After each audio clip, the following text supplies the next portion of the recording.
I love you.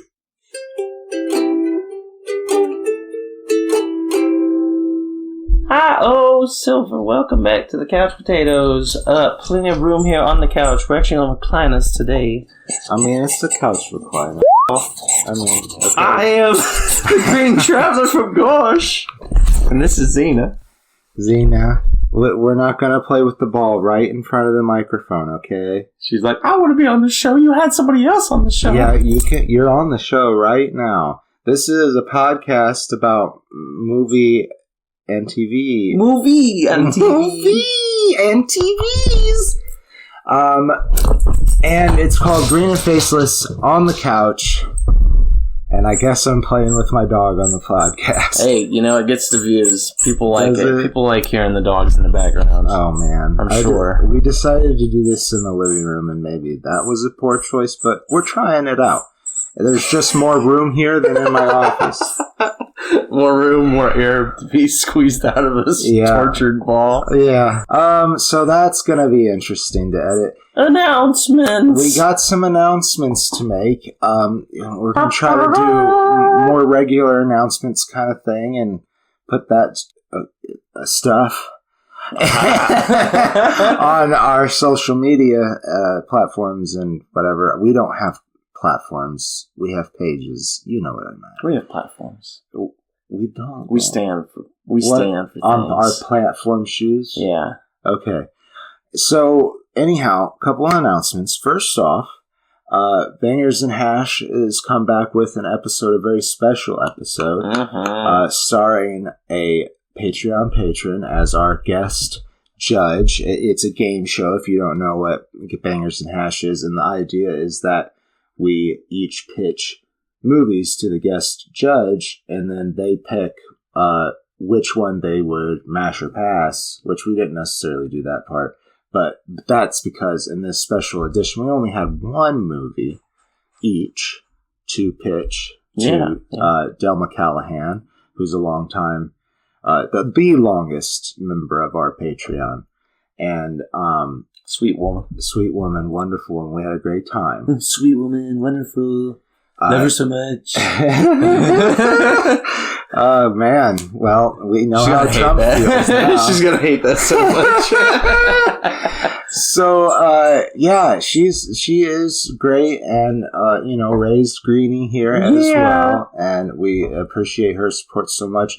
Now, the winner of that Bangers and Hash is going to be the subject of a deep dive that we do on Halloween. So if you want to know how Bangers and Hash, how it shook out, you can either go down to patreon.com/greenandfaceless and join us there. It's available to all our tiers. And if you want to appear on Bangers and Hash, you just need to join the Couchkartoffeln. The Couchkartoffeln.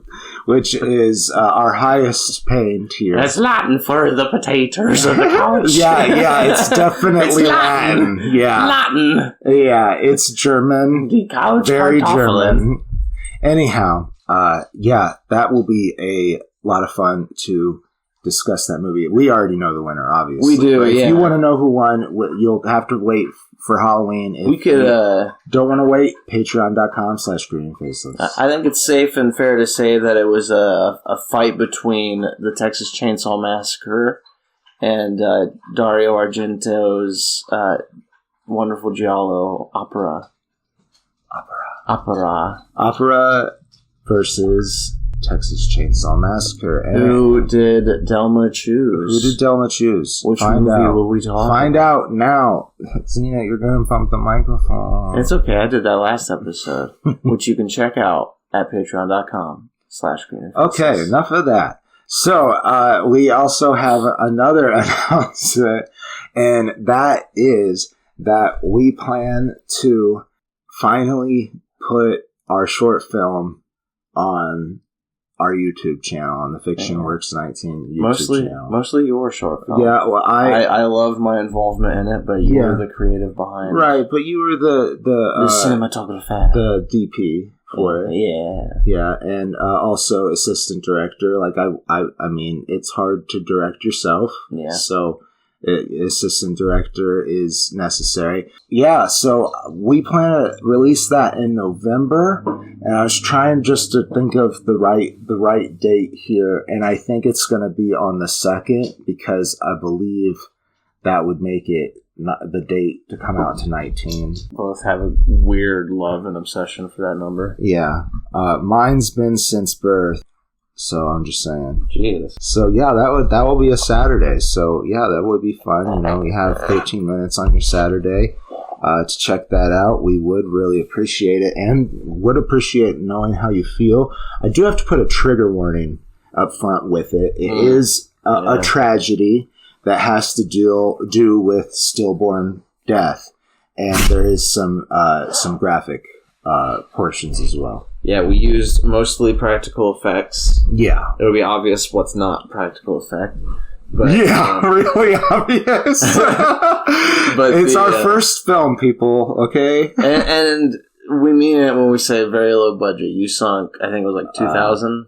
Yeah, not to get too like deep that. Into it. A lot of work in kind. Yeah. Only a handful of people actually got paid. Yeah, and I really appreciate all the volunteer work that we had with it. It's great to have friends, especially friends who know how to work on a project. Like a lot of those people came from the theater job that I was doing. So similar work. So I think that's it for our announcements. When Magic Touches Stone is the name of the film, by the way. Don't think I said that. And that will be out on the 2nd of November. That's a week from recording today, not to date this episode. Yeah. That's very exciting. I can't wait to release that. Yeah. I was really proud of some camera work on that. Yeah, it's really good. I think it's very well shot. Kind of beautiful area. Yeah. It was beautiful parks. There's definitely things that we would do differently. Oh yeah, if you are from, we might do an episode about When Magic Touches Stone. That might be a good idea. Hey, you just see my shoe. Don't mess with their boobs. You just see my shoe. Don't mess with their boobs. Well, we're here today for it's spooky months. With spooky month wrapping up, you know, I'm at mid marathoning as many horror movies as I possibly can, and a couple of those that are what we're going to be talking about today. We have a genre Smackdown of sorts. Smackdown. Haunted houses. It's very iconic Halloween bullshit. Yes. I love it. Yes. Though, you know, I wouldn't call either of these films bullshit, though. No. Yeah. I'm sure that, you know, if we wanted that, we could watch any iteration of Haunted Mansion. Yeah. Ghost Adventures on History Channel. Oh, yeah. Yeah. What are they called? Taps? That's what the team's name is in the original show? I've never actually watched an episode. I just watched clips, and God, I love it. Oh, man. I had no interest in that show whatsoever until one of I don't know if ministers is the right term, but one of the people who taught at my youth group, they were also goth. Oh, hell yeah. They were like this 4-year-old goth band. I love and that. Their kids were all in a rock band together and stuff. That's fucking rad. Yeah, they were really cool. So, you know, like I wanted, you know, a little bit to be like them. Yeah. And he mentioned that they just absolutely love Ghost Adventures. So I was like, all right, I got to check this out. And I tried to get really into it, caught every episode that I could. And then after a while, I was like, this is bullshit. This is bullshit. But it's fun bullshit. Yeah. I've gone It's ghost like Oak hunting. Island. Yeah. Except for maybe a little, maybe they got more evidence than Oak Island. Oh my God. No, I love this time of year. I love going to haunted houses. I have done ghost hunting, got no evidence. Yeah. Me and my friend last Halloween talked to a Ouija board. We believe we spoke to my grandfather. Confusing message to my dad, something about losing some weight. Yeah, well. And it was just like, all right, whatever, Harvey, like, Jesus, man. Well, maybe he's talking about Chad. Maybe, you know, I don't know, who knows? He just got confused. I remember I told my dad, whatever my supposed grandfather said to the afterlife, and he just laughed and was like, yeah, sounds like him. And I was like, okay, cool. It's a joke. It's real. I did the little pendulum Ouija is thing. real. Yes. Be careful, kids. We and Ja. And if you want your Ouija to be, if you want it to work, if you want it to do anything, you have to get Hasbro brand. Oh, yeah. Yeah. You gotta believe. Yeah, and that too. Yeah. But don't just print it off the internet. That's not going to have I even did a spirit box the that right didn't go anywhere. amount of magic, corporate magic into it. No, it's bullshit. If you print it off on paper, it's got to be right Hasbro cardstock. That's right. That's damn right. That's right. I'm totally riffing a really old Mabim Bam joke. It just is so funny to me that I love Ouija people boards. do think that. Like, they have to be from Hasbro. I mean, yeah. It makes only sense. Yeah, for it to work. That or from France, wherever. Yeah, Ouija, I'm sure Ouija sounds pretty French to German? me. Let's work on the show that we actually pretend to be experts about. We decided haunted house of sorts. Mm-hmm. That was our pitch, was haunted house. Yeah. So we both came up with a movie each. I surfed the web and found a movie I had never watched before called The Changeling. Well, I think it's fair to say that you wanted to do The Hours, is that right? The Others. The Others. I wanted to do The Others. And I don't know why I get those films confused. I think they're just a similar period. Who knows? I love The Others. It's a fun movie. Nicole Kidman. I've only seen it the once. I don't recall. It's really good. The twist always gets me. It's so good. These films both have twists as well. Mm-hmm. The one I chose was The Changeling, is 80, It's just 1980. Oops, I hit something over here. Don't pause the recording. Are we still going? Yeah, we're still going. Yeah, you're right, 1980. 1980. Stars George C. Scott. And let's be honest. George. Let's be honest. It's John. George is great. He does a great job. He is really good. When you're a horror film, you need a great actor, and George is. Mm-hmm. But ain't nothing scaring George C. Scott, let's be honest.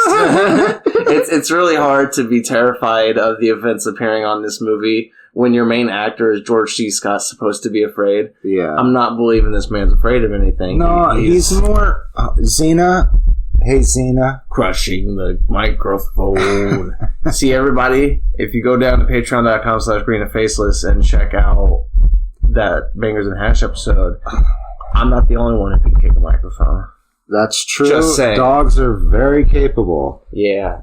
Hey, Xena, can I ask you something? No. Can you come over here, please? Come on. Come over here. Yeah. Yep. Bum, bum, bum, bum, bum. And just knock over the microphone. Why's your back leg up? You look like you're on pee. She wanted me to pet her belly. Premise of the movie is George C. Scott plays John Russell. He is out on a family vacation. He goes to call somebody on a little payphone by the side of the road. in the Swiss Alps or something. Yeah, somewhere fun, having a good time. And they say next time somewhere warm, and you get to really love these people. Oh, they're so Joanna sweet. Russell and their daughter, whatever the fuck her name is. Kathy Russell. And yeah. The wonderful Jean Marsh plays Jonah Russell. Yeah. For a minute and a half. That's right. And Michelle Martin as Kathy, the daughter. Yeah. They get hit by a semi. Yeah. It's hilarious almost because, you can only do so much in 1980. I'm not going to knock this poor film for its budget. But, oh my god, it's kind of funny to watch this semi just go out of control and barely nudge the ditch. And the daughter and mom just fall over into a snow pile, and it's just they're dead. And it just cuts to a very sad looking George C. Scott, and it's just alright, I guess they died from that. When we were reviewing this, neither of us honestly really remembered the plot. And, except for when I started reviewing what happened in the very beginning. I was like, oh, that's right, they got hit by a giant refrigerator. And still got me. It's just definitely living up to that trope real hard. Yeah. They could have started at their funeral and just hired somebody for headshots. They didn't even need to show them. Yeah, because they're just for his motivation to, I don't know, go to teach again? I don't understand. The Oscar award. And honestly, really, they could just cut that whole beginning scene and it wouldn't matter. The Oscar award for the most underused but still paid actor. Gene Marsh! Gene Marsh! Congratulations! We then get the love interest? I don't know. Yeah, he decides he's the leading lady. Yeah, John's like getting back into the teaching biz. Yeah. He wants to work on a piano piece of his that he's been writing. Yeah. A lullaby, if you will. And he needs a nice, good area for that. He needs a good, quiet home. Mm-hmm. So he rents this haunted house. Yeah. I mean, he doesn't know it's in the historical society. Yes. And there he meets Claire Norman, Trish Vanderveer. I don't know. She's not like selling. She works at the historical society. Yeah. And she is the one who personally rented it out to. This beautiful photo. Yeah. She looks. It's looked like it was taken straight off of a stage play that she's in. Or like a horror website. Yeah. The Haunting of This House by Trish Vanderveer. That's a beautiful name, too. I don't know anything about her. No. So she falls in love with George C. Scott, though. Does she? I think maybe. Kind of. I don't know. I don't remember. But anyhow, she does later help him investigate these strange hauntings that start happening to him. He starts hearing old house sounds, like pipes banging in the morning, and his investigations of all these weird sounds eventually lead him to this hidden room up in the attic kind of area, like higher up in the house. But yeah, he goes up to that room, and that's where he notices like a wheelchair, and it's clearly a kid's basement. Or a bedroom. Bedroom. It's in the attic. Yeah, it's in the attic. It's a kid's basement and the bedroom in the attic. But he also notices a music box, and he opens the box, and it's the fucking piano piece he's been writing. Yeah. Something he's never heard before, right. Supposedly, yeah. The melody has been in his head since he moved in or something. Yeah. And that was one thing that I kind of wish they had played into more, was that like psychological element a little bit. Like that would have been fun to like explore where this music came from. Yeah, I think it would have been cool if he got more obsessed about the music even after finding that out. Yeah. And if that drove him kind of like a picture of Dorian Gray kind of style, where it's like he just, he has to look at that painting all the fucking time and see how it's changing. Yeah. Like, well, he never looked at it. I guess it's not looked at. Yeah, he didn't look at it. So he doesn't play it. It'd be more interesting, though, if he did. Yeah. So, he doesn't actually play it very much after he finds that out, because he's like, that's unoriginal. Oh, I can't. So I get sued by this music box company. Eventually, I feel like... Oh, God. I don't feel that bad about kicking the microphone now. Xena, you need to be calm, okay? We're working. Good stuff. We're working. Yeah, she's getting paid. Boop. Xena, I love you. But no, he eventually sees an apparition of this young boy. He thinks it's a girl at first, because he's obsessed with his own daughter and his own trauma. Yeah. But he sees this young boy that's like been drowned in a bathtub, and he's just like, "Oh God, I've gotta communicate with the spirits in this house." And that's when you get the seance people coming in, and that's a really fun, some fun stuff in the seance. I understand why it was on the list. That when I was looking at horror movies, I understand why its twist is pretty grotesque. I will say that the title has to do with the twist, so it's kind of hard to talk about that. Yeah, exactly. Without giving anything away. there are some really cool things that they do leading up to that. Yeah. But I actually called who the Changeling was. Same. Yeah. It just seems very obvious because you have again, it's another one of those movies where it's like, if you're only going to show us like 5 characters. Right. And that's the problem with this film is it's like, I do appreciate its storytelling, but I didn't think the scares were that exciting. I like the wheelchair stuff. The wheelchair was interesting. There were some things. Yeah. There were some things that worked pretty well. But I think for the most part what this film sets up has been done better by many other movies. Yeah, sure. And we gotta kind of judge it by the period. It isn't a slasher movie. I don't think it was anywhere near trying to go for that. Mm-mm. So I think that for the story that it told and everything, I think it's a well worth movie, especially if you like older movies. But it is also run of the mill. It gets a full face. Yeah, I'll give it 3 stars out of 5. I mean, George C. Scott's always fun. I can't name another film I've seen him in. That's fair. I can't either. I know the name though. Yeah. Great Scott. That's all I.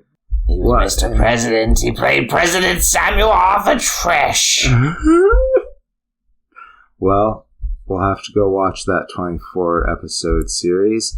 We're going to take a soda pop break. Just a quick one.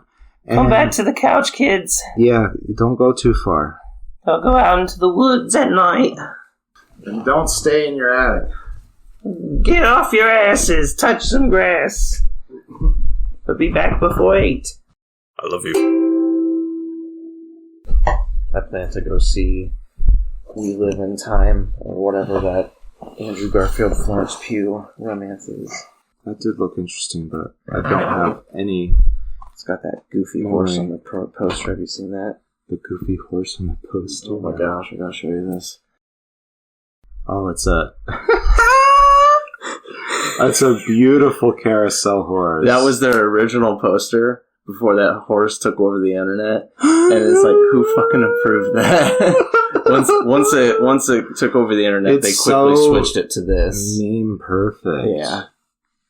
But god damn, whoever made that choice is a brilliant fucking person. Is just great. Slipped it under the radar. Man, I am so out of touch with internet culture, and we're internet entertainers. That's fine. To be in our business, we have to be good at social media and everything, and I have no fucking clue how to do that. Yeah, I'm not a fan. If you want to be our social media manager for free, come on. Yeah, I think it's Green and Faceless Fans at gmail.com. Yeah. Come and message us, and we're definitely looking for somebody that's willing to do that for us. Hey, I'm not gonna say the work will be in kind, but it'd probably be like a percentage of what we earn because that's why we need a social media person. Exactly. Yeah. Let's say we end up making $10,000 off of this. It's like 10,000 more than we've ever made before. Congratulations, you, our social media manager, now get $3,000. Yes, because at least we're not the CEOs who need all the money. I mean, we want the money, but we don't have it. We don't have it. But if you can help us make it, you spit all over me. I'm sorry, it wasn't really spit. It's just held by my mustache. Beard water. The second movie of the day was your pick. Yes, this is Slither.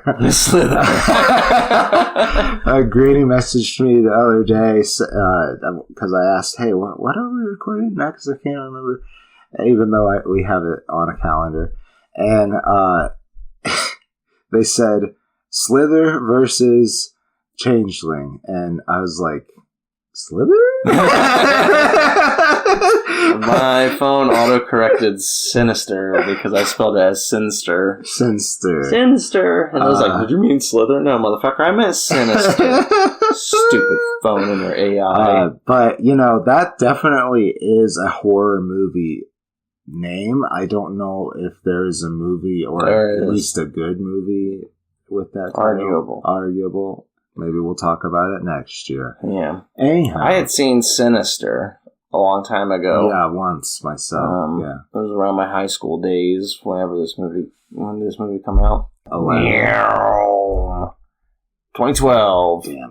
So we would have been just in somewhere in undergrad. Year. Man, that makes me wonder when the hell did I watch it? Because I thought I'd watched it back home. But I thought I did too, but we do go home for like holidays and stuff like that. I know I definitely wasn't able to drag any of my family to it. It was high school though that I saw it. I remember watching it in my living room with my mom. Man, I think both of us just thought some of the bits were the most horrible thing we ever watched. Like, because a large focus of the film is focused on snuff films. Yeah, gruesome murders. In the snuff films, whole families are killed. It's beautiful. It's a really well-made movie, I think. Yeah.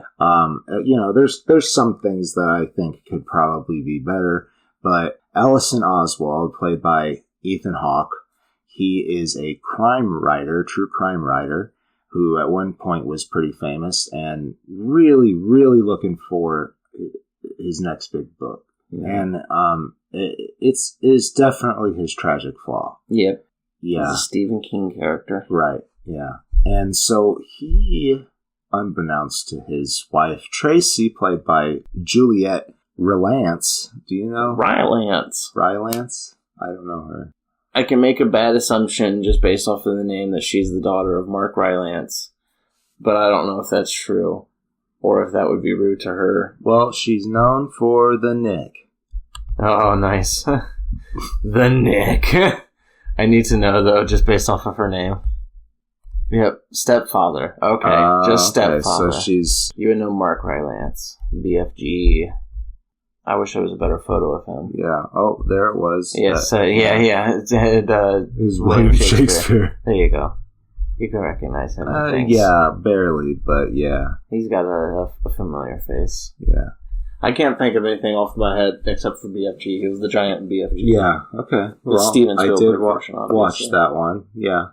So, unbeknownst to his wife, Ellison has bought the house where a whole family was found hung outside their house.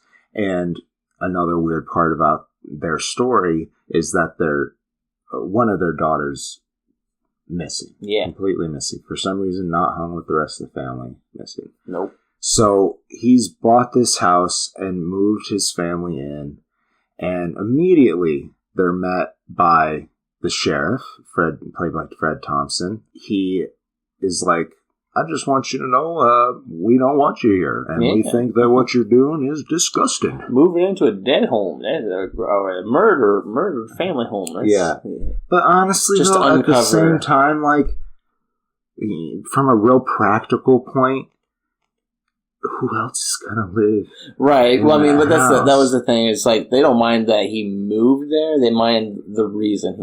Exactly. Yes, he is there to dig up the dirt, and people are just healed from this. Like it happened in '98, and the movie is based in 11. It's a very morally gray area. Yeah, it is, and though at a certain point you are on board with Ellison because he is uncovering a bigger story. Yeah. And that is when he finds the box with the Super 8 film and watches these snuff films. Now, what he should have done, obviously, was tell the police. Because that's disgusting. He just uncovered legitimate evidence. Yes, yeah. To a bunch of murders, not just to the hanged family. Which obviously connects all of these murders together. Mm-hmm. And there's another reason why they're connected together that he helps figure out with Deputy James Ransom. That's the actor. That's the actor's name, yeah. Yeah. But the deputy does help them figure out, and I feel like that's part of the twist. So we won't say all of the twist, but yeah, it turns out that it is less of a serial killer thing, which is what Ellison was thinking, and more of a haunting / boogeyman, demonic / spiritual thing. Yeah. So Mr. Boogie is the name of the ghosty phantom character. Yeah. he drives families insane with their hauntings, and then eventually they die. Yeah. And I will say, great design. He's portrayed by Nick King, I guess. But I read about the design of this character, and initially they wanted him to be like a jestery kind of guy, like really over the top clownish. And they just slowly, Scott Derrickson and the writer, Robert Cargill, together they just slowly whittled this character down to a more practical, just kind of gruesome, everyday looking guy. Just like, they took away a lot of that pomp and circumstance in his design. And I think it's for the best. I really do. I think they created a very creepy boogeyman kind of character. At first glance, there's this uncanny feeling with him. Yeah. Because, it could be a person. Yeah, it could just be a serial killer. It still could be. Like a Leatherface type character. So one part that I like about this movie is the religious aspect, because it just fascinates me. Mm-hmm. Mr. Boogie has derived from this ancient Babylonian god named Bagul. It's where you can see how they get Mr. Boogie from that. He was known as an eater of children, and in early Christian times, what people thought, if you saw his imagery, that's how the children got drawn. Yeah. So that brings in the Super 8 thing. So you find out that this has been going on since ancient times. Yeah. It's only on these films because film was invented. Yeah. Exactly. And it became easier for There's probably phonographs before that.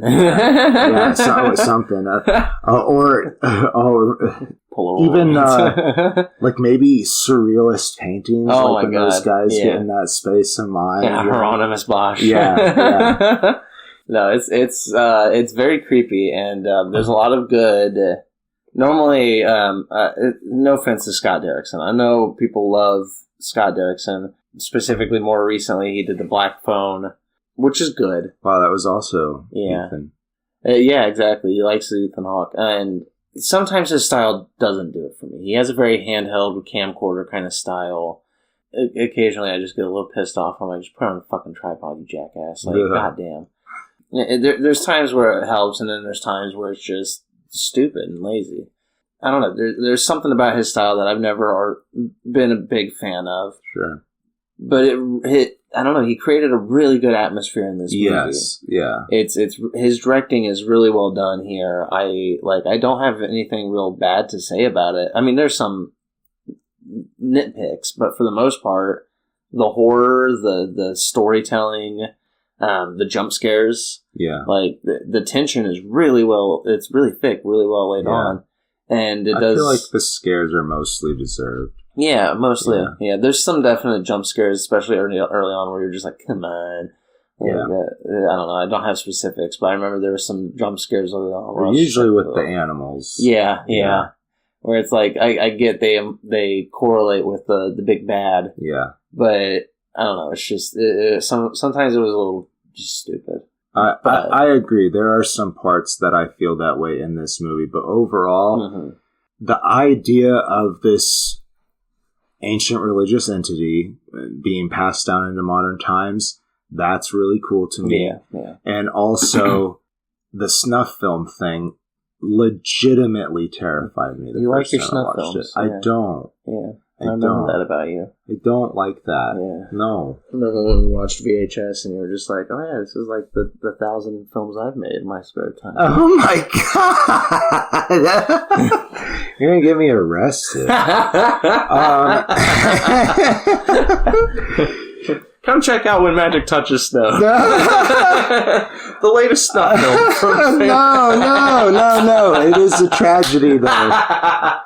Yeah, I think that we talked about this, so in closing, I do... Yeah, please. Turn the bus around. I do really like this film. It had been a long time since I watched it, so I don't know that I liked it the first time. Probably because, honestly, like, the whole snuff film thing really freaked the fuck out of me. Yeah, it's very fair. But as a film critic coming back to it, connoisseur, this is a really well put together film, and those snuff films are scary for a reason. Yeah. And what's interesting about it though is thinking about how those shots would be set up. Yeah.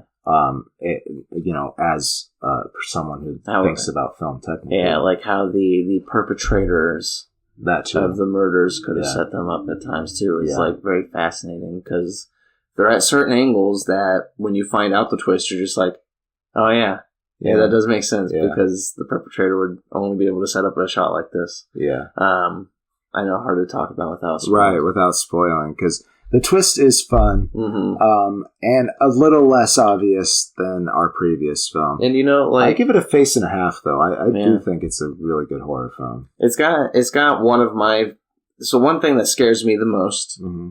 It's got some of that, which is, as we mentioned earlier, there's always a kid missing from each of these crime scenes. So there's some creepy kids in this movie where you see them in the shadows and everything. I don't like children. And, specifically in horror films, it's like, if I'm walking down an alley and there's a kid that's skipping towards me, I'm pissing my pants. I know I could probably just kick this kid in the head, but, But that's what you're afraid of. Exactly. Really. If I'm walking in the forest and I see a fucking pram in the middle of and it's empty, but I hear a rattle and a kid screaming, I'm going to have a heart attack. It's just Robin Williams. It scares the crap out of me. It's just Robin Williams as Peter Pan, don't worry. It scares the crap out of me, man. And this movie has a lot of that. It has a lot of creepy kids. Well done. Directing from Scott Derrickson on that part, too. Kid actors in a horror film. Legendary mistakes at times. Sometimes. Here, not so much. I think all the kids do great work. I think they're really scary. The other thing that I really appreciate this film for is, and I think it's very appropriate to say with a haunted house horror movie genre smash. Or Smackdown, whatever it is. Yeah. Smash. Genre Smackdown. But I think it's very appropriate to say that in a lot of these haunted house horror films... I hope you can hear Xena snoring in the background. Yeah. But you're always wondering, why didn't the family just fucking leave? Wow. And I love that this movie actually looks at that. It actually addresses that. Yeah. And that's one thing that, that's why it wins the Smackdown for me. I agree. And I give it 4.5 stars. I like seeing a haunted house film where it's just like, what if the family were to actually fucking get out of Dodge? Right. Let's examine And the reasons that they stay as long as they do make sense as well. Yeah. Yeah. So the only thing that doesn't make sense is why Ethan Hawke, I mean, it makes sense, but why the fuck don't you go to the police? I know. Should have went to the police. It was total greedy moment. And that's what makes it a tragedy. That's been the show. It has been. We hope you enjoyed it. Yeah, I think I enjoyed both of these movies, by the way. But yeah, Sinister, if you're in for a good scare, it's worth it. Yeah. And Slither, we'll talk about that some other day. Someday we'll talk about Slither. Changeling? Next time, bud. Yeah, maybe we'll find a movie that director did that we liked better. Because I thought it was a well put together film. Was, yeah. It had its moment. It's just, for a horror film, it's a little dated. Yeah. That's saying something. I'm the Green Traveler from Gorsh. And I am the Faceless Leone. Thank you for listening. Safe travels, and good night. The Sinister Willy Wonka. Oh. Green and Faceless on the Couch is a proud production of FictionWorks 19.